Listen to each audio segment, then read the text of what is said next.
Dalam nama Bapa dan Putra dan Roh Kudus. Amin. Bapak Ibu Saudara dan Saudari yang terkasih, selamat berjumpa kembali dalam program Gema Paulus edisi Kamis 27 Agustus 2026. Bersama saya Diakon Armando OFM. Bacaan Injil yang akan kita renungkan diambil dari Injil Matius bab 24 ayat 42 sampai dengan 51. Semoga Tuhan selalu beserta kita, sekarang dan selama-lamanya. Inilah Injil suci menurut Matius. Dimuliakanlah Tuhan. Karena itu, berjaga-jagalah, sebab kamu tidak tahu kapan harinya Tuhanmu datang.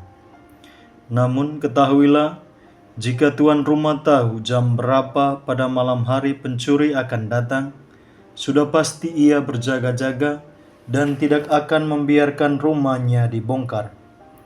Sebab itu hendaklah kamu juga siap sedia, karena Anak Manusia datang pada saat yang tidak kamu duga. Siapakah hamba yang setia dan bijaksana, yang diangkat oleh tuannya atas orang-orangnya untuk memberikan mereka makanan pada waktunya? Berbahagialah hamba yang didapati tuannya melakukan tugasnya itu ketika tuannya itu datang. Sesungguhnya aku berkata kepadamu, tuannya itu akan memberi dia wewenang atas segala miliknya.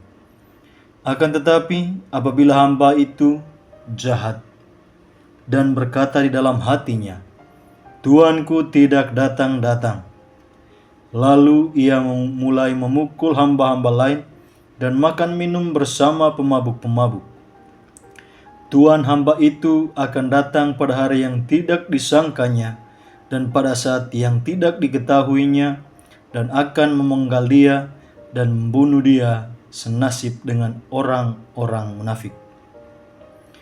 Di sanalah akan terdapat ratapan dan kertak gigi. Demikianlah sabda Tuhan, terpujilah Kristus.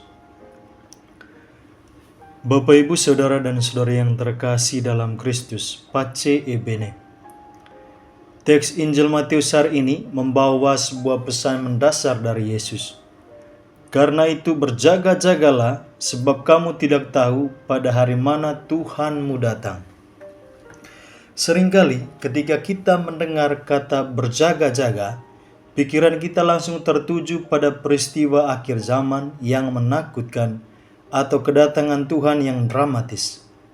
Namun, jika kita merenungkan perumpamaan tentang hamba yang setia dan hamba yang jahat ini, Yesus sebenarnya tidak sedang berbicara tentang rasa takut. Beliau sedang berbicara tentang kesetiaan dalam hidup sehari-hari. Ada 3 hal sederhana tetapi juga mendalam yang bisa kita renungkan dari perikop Injil hari ini.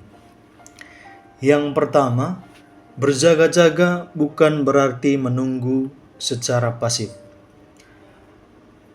Berjaga-jaga dalam iman Katolik bukanlah berdiri di tepi jalan sambil menatap langit menunggu kedatangan kedua.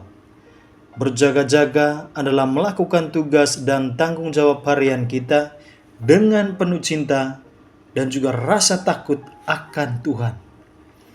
Hamba yang setia tidak sibuk berspekulasi kapan tuannya datang. Ia hanya sibuk memastikan bahwa ketika tuannya kembali, ia sedang melakukan apa yang dipercayakan kepadanya. Saudara-saudari yang terkasih, bagaimana dengan kita? Tugas berjaga-jaga seorang ibu atau ayah adalah mencintai keluarganya. Tugas seorang pekerja adalah jujur dalam karyanya. Dan tugas seorang siswa adalah belajar dengan bertanggung jawab. Disitulah Tuhan hadir.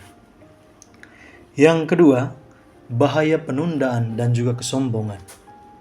Saudara-saudari yang terkasih, hamba yang jahat dalam perumpamaan ini mulai jatuh bukan karena ia secara terang-terangan membenci tuannya, melainkan ia berkata dalam hatinya, Tuanku tidak datang-datang. Nah, sikap ini melahirkan 2 hal bahaya. Yang pertama, penundaan. Atau bisa saja kita mengatakan nanti saja bertobat, nanti saja berbuat baik. Dan juga kesewenang-wenangan, ia mulai memukul kawan-kawannya dan mabuk-mabukan.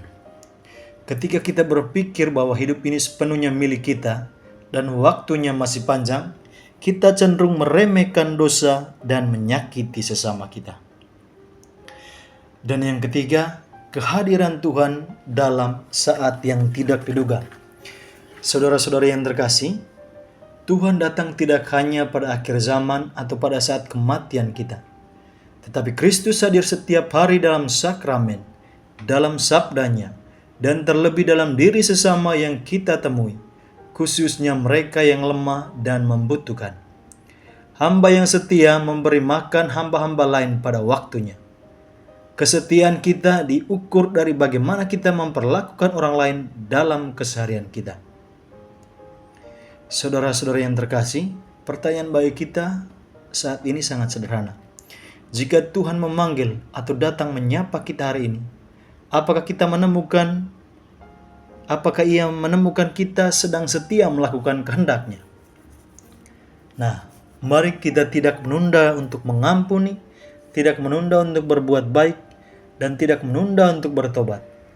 Dan semoga sakramen Ekaristi yang kita rayakan memperkuat kita untuk menjadi hamba-hamba yang setia dan bijaksana, yang selalu siap sedia menyambut Tuhan kapanpun Ia menyapa hidup kita. Semoga Tuhan memberkati kita semuanya. Amin.